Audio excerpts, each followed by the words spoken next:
If your Harley's making a clunking noise or it's hard to start, there's a pretty good chance your compensator's going out.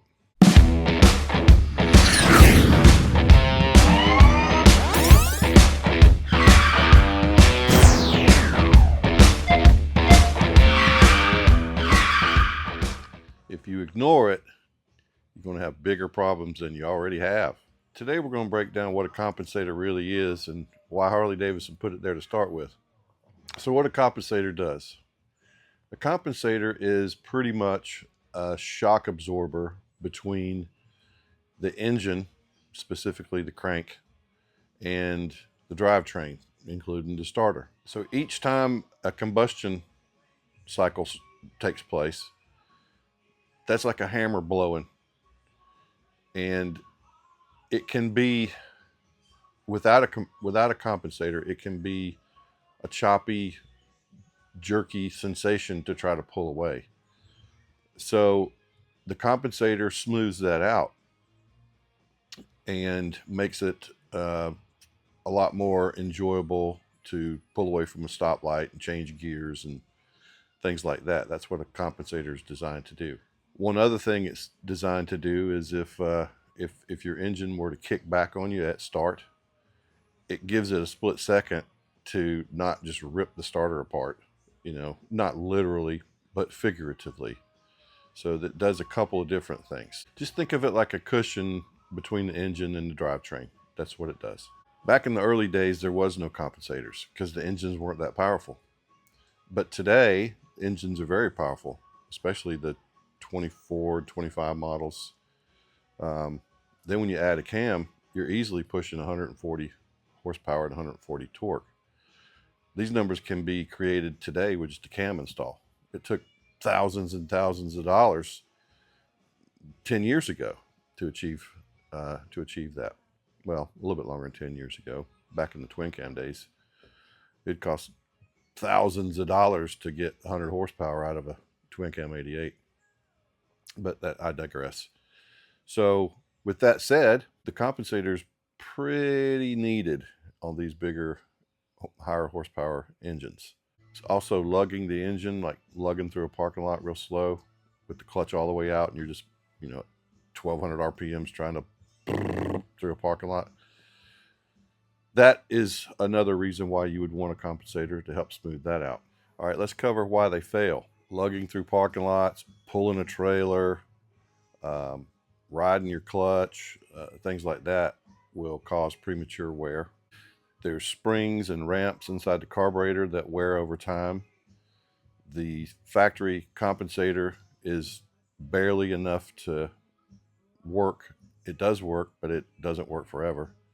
So the inferiority of the factory compensator is another reason.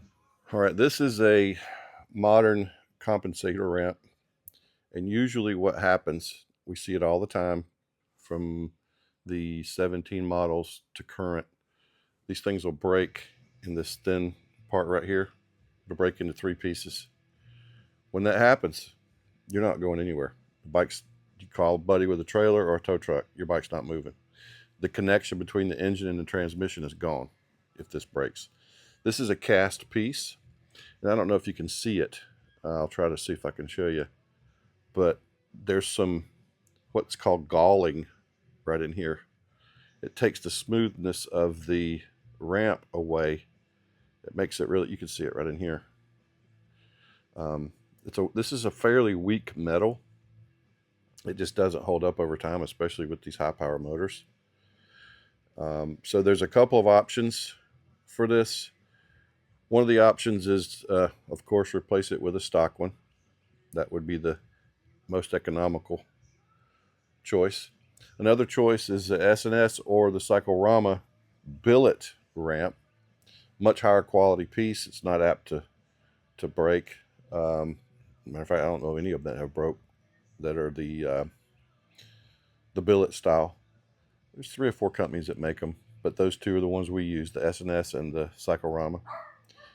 Also, a higher end option, a more expensive option, a more permanent type fix would be the Dark Horse compensator, We've used those many times. I don't have any problems with them.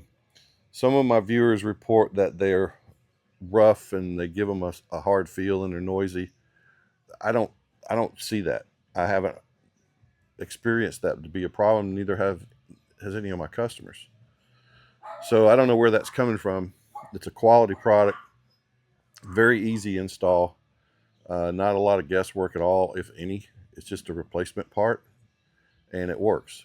So those are 3 options on the compensator. Symptoms that you might see or feel are clunkiness when you go to pull away. When you shut the engine off, it clinks and clunks.